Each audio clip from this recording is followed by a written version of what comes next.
Hello and welcome to the next episode on the Cornerstone SMP server. We actually made it to episode 30. I'm actually amazed. I love it. Yeah, so in the last episode, we are going to make a new town back above my head there, and you can kind of see the start of the wall. I absolutely love how that came out. And I decided to actually do this intro in the dark, so you can see how just lit up this place is. There's not a single spawnable spot that I actually know of in this entire place. That's pretty cool. Yeah, I have a lot on my mind. There's a ton of stuff that we need to do. Let me go through the list. So I've got this little experimental place up here, and I think the first thing that I need to get set up is an automatic dripstone, because I am just kind of getting sick coming over here and chopping this stuff down every single time. That's probably going to be the biggest priority, and I got to figure out exactly where I want to do it. Another thing I want to do, and it's not as big of a priority, but I want to finish, well, finish. It'll probably never be finished, but I want to do more of these mountains. So you can kind of see those there. Let's get over here and take a look at it real quick. Yeah, so we got this big hollow spot here, and I actually finished the back of those mountains, which was pretty good. I wanted to put a river through here, so I think the next step would be to make another mountain. I mean, probably make another peak, probably right about, I don't know, here, coming up from this area. This is kind of going to be a little bit of a ravine through here, and then another mountain is going to go probably from those over there and a bigger peak here. So basically this will slope up to there, and that'll slope up. And then the other thing that I got to think of is probably how to integrate this area in. I think I like how jagged this is, so probably integrate that into more peaks up here and then go around there. But yeah, and actually, as you can see, if our town's right there, I need to do some more torching over there, otherwise we'll start getting mobs kind of wandering over. The next plan is probably figuring out the layout of the city. So I want kind of a main road to go through, and we'll probably go back with it or over to the side. That's the thing. I just don't know. I just need to start and probably figure it out. And then I actually started to get the inside of this wall figured out. And it's going to be pretty much mocked after the other side, with the exception of these kind of extensions here. As you can kind of see here that it goes out. I didn't want this walkway to be any wider than 3. As is, I made it 1 wider than what it originally was, just so that kind of this lines up over here. Yeah, so that came out pretty good. I think another thing that I got to figure out is the first house that I want to do is probably going to be right here, and it's going to wrap around the back here. I want it to be really close to here, so probably got to build a wall here and have it. Yeah, it's just the stuff that's close to this wall, I want to be, I don't know, smaller houses, lower income, and then the more we move into the city, the bigger the stuff's going to get. And then maybe eventually do like another wall protecting a castle, maybe? I just don't know. And actually it'd be kind of cool to put the castle up further. But yeah, it's all about trying to think of how I want to lay this out in the future plans. So along with the Dripstone Farm, I think the other thing that I really want to get into is a bee farm. Because right now, let's go take a look at my bee farm right now. I've got a bunch of bees, but we only have 2 hives that we can actually mess with. So I want to upscale that. And the funny thing is, let's go in here and see kind of how much copper I have.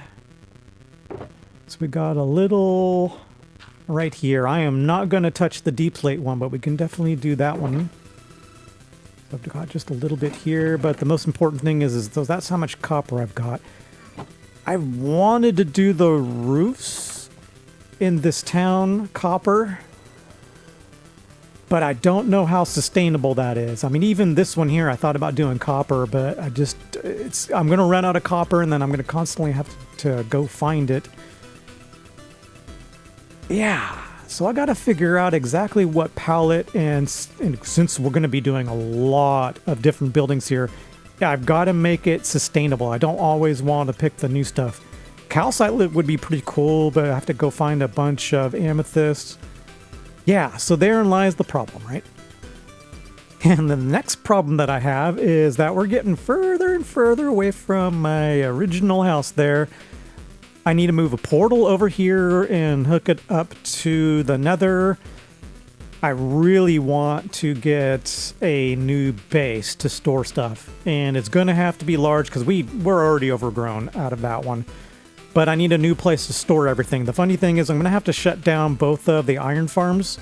They've been doing quite good. You can see that one's, if we're over here, that's going to be out of render distance, which means it's probably not going to work very well.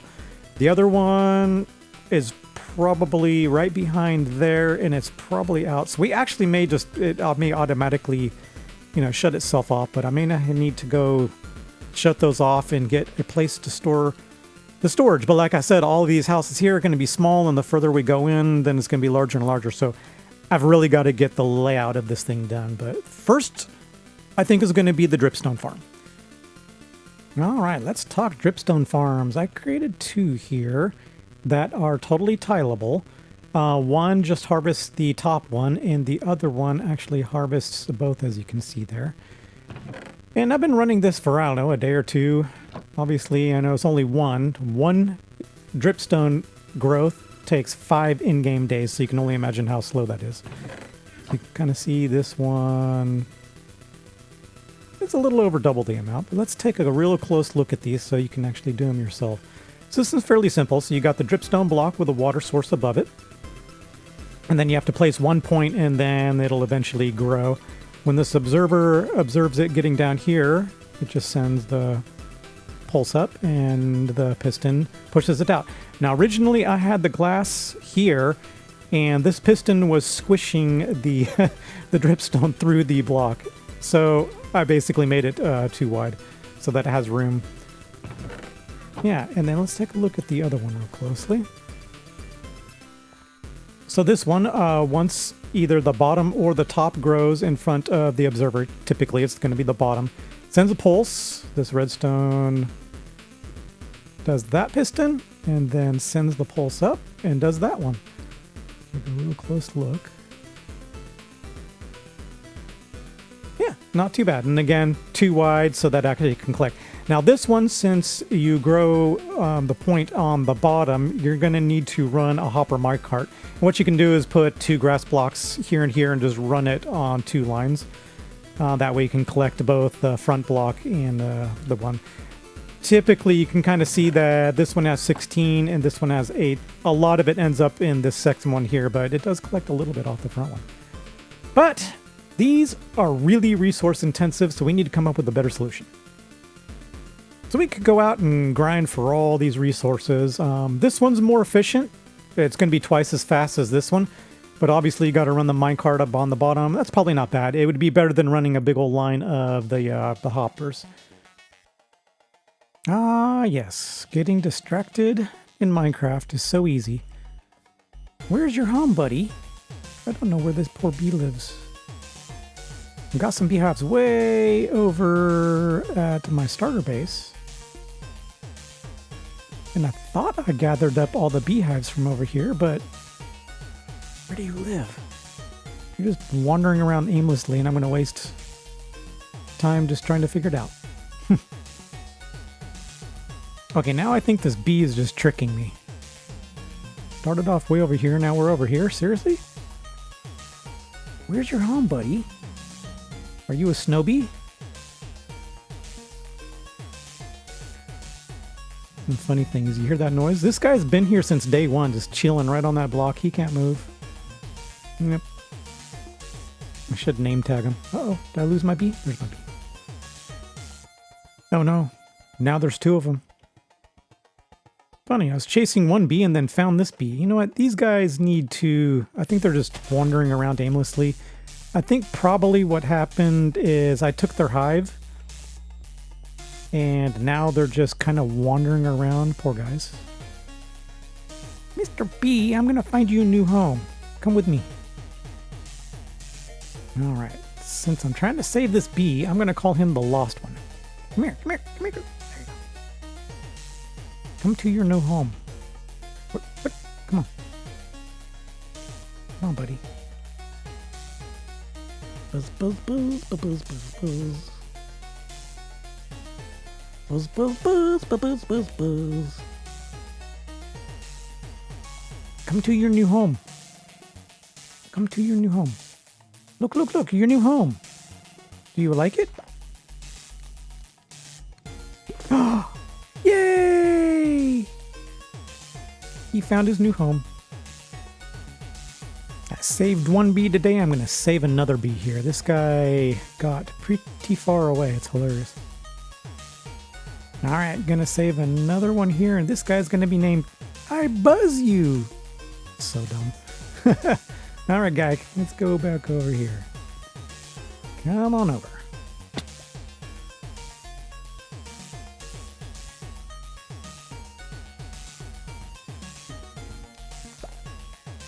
Alright, do we have room for you? He went in! Yay! We saved 2 bees today. Yay!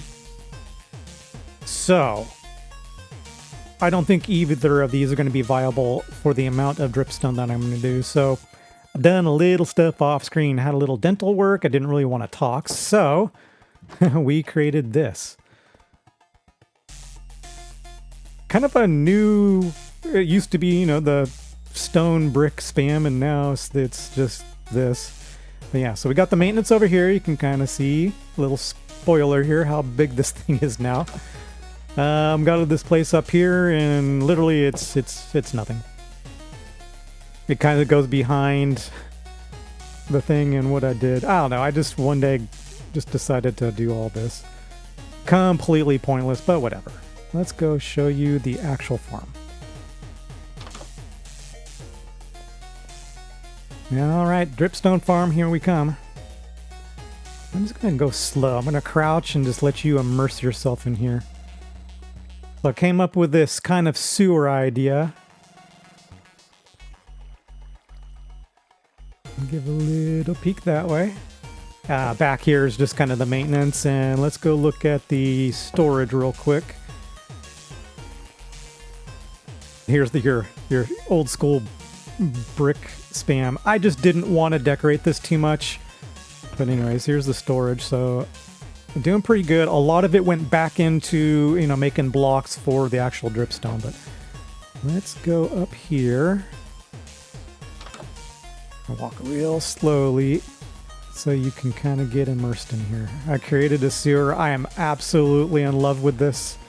With the glow berries and the glow lichen kind of lighting it up for an atmosphere. I love this, and it produces quite a bit. So basically I'm just running 2 water streams and then a third one right down the middle to get it pushed. Yeah, I'm not gonna put bricks here. I'd love to do it, and I actually got to find a way to block the light because I'm using a stair so that you can open up the chest. Probably get away with a tintable glass down there, and that way you can kind of see through if anything's clogged. But I love this. It looks so cool. And so what I did is, obviously, you know, we got flying machine. It's actually down there right now. I'll actually show that to you. And that stuff's going to be pushing it and making it fly everywhere. I wanted this surface and all these surfaces so that there were no nooks and crannies that any of these dripstones, when they're getting pushed off, get caught in. So it had to be a flat wall. And then in order to actually make detail here, I ran the water down below. So if you're actually up atop here, it doesn't look too bad. Yeah, so flying machine. So it gets caught here. I'll show you the redstone for that in a second. And then here's the flying machine. So it's got 10 slime blocks. There's 1 behind that piston, and then 10 on that other side. Just an observer, and it's just your, you know, de facto standard flying machine. We used it over in the flower farm, but I had glass on the top. This one, I just needed to knock the stuff off. Yeah, I love it. So made these kind of deep, kind of immerse. So what I did for the walls here is the vines, and I put string everywhere to kind of keep it all contained, otherwise this would be way overgrown. glow lichen and then the glowberries, and I took all the glowberries off because it was just a little bit too bright. Yeah, if you take a look here, so just kind of did a little mini arch and then put the iron bars on the back. I love how that came out. This looks amazing. But yeah, let's go light this thing off so you can kind of see how it gets farmed. All right, so here's the flying machine. Let me poke a little bit of a hole here and go poke the button for you guys so that we can actually see it in action. So this is connected up. Actually, you can't even really see it. Yeah, this is connected up, and so it'll actually send off the flying machine.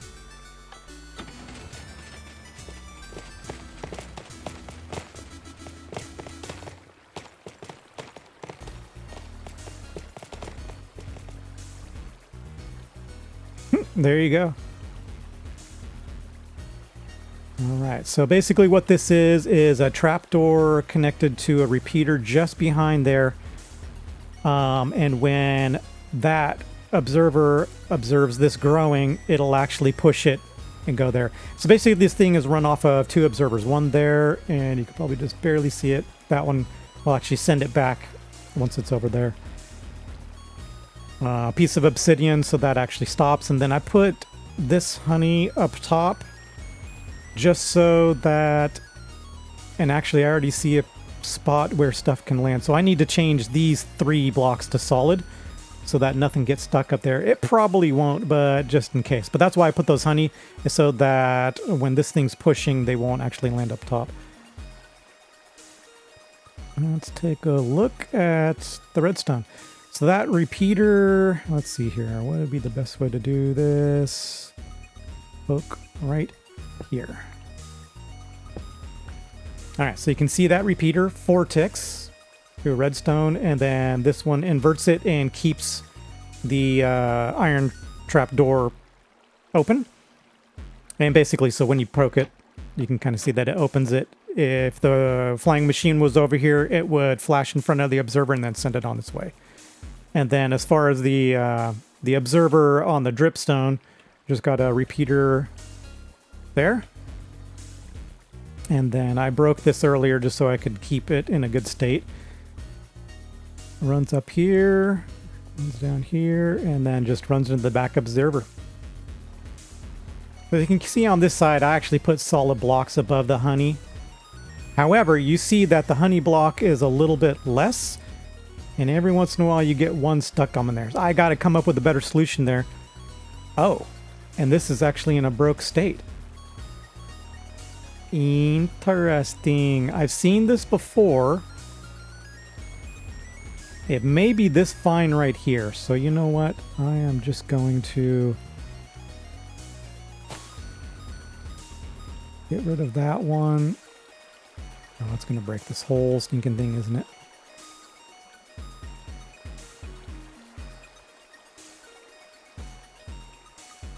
There we go. And I'll put a piece of string above this one so that it won't get up there. This is the second time I've seen this. If you ever run into this yourself, find the piston that's broken in the broke state, which is going to be this one. And you can just put a block right in front of it and it'll actually fix it. If it's not extended, then the problem's going to be that you're going to have to rebuild the flying machine. No biggie. But yeah, I had a vine there, and that may be the one that was preventing it. I find that strange, but yeah. All right, I fixed up all of the vines here. So basically I made it so vines cannot get anywhere near this contraption. And the reason why I built this box is the light from basically the redstone back there was emitting too much of a glow. But you can kind of saw that there was some dripstone that got caught up on that ledge because the honey block is just a little bit less. You can't really actually see it, but it's just a little bit smaller. So, I mean, but compared to all of this, that is minor. And if I didn't mention it, I actually put 4 hoppers down there in order to collect all of this. I didn't want anything kind of sitting around long enough to despawn. So at least it gets stored in hoppers and it'll eventually put its way, push its way over into the chest. And speaking of chests, let's go see how much that run was.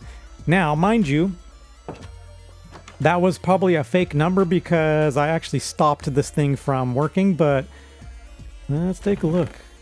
Got a couple blocks, but other than that, that is one harvest. So that would be, I don't know, roughly an hour to 2 hours. Well, I am super happy how this came out. I hope you can appreciate how much work actually went into this. This was a lot of materials that went into this. And there was a lot of, I think I rebuilt this thing probably 3 different times, trying to get kind of the dimensions correct. Yeah, so let's get out of the water. I don't think I ever want to hear Minecraft running water ever again. Kind of getting to my ears. Let's get out here. Yeah, so this is going to be super fun. I think the next thing we're going to do is start on kind of a house in this area. But yeah, if you're not subscribed yet, I'd greatly appreciate it. And if you enjoyed this content, hit that like button. Until next time, see ya!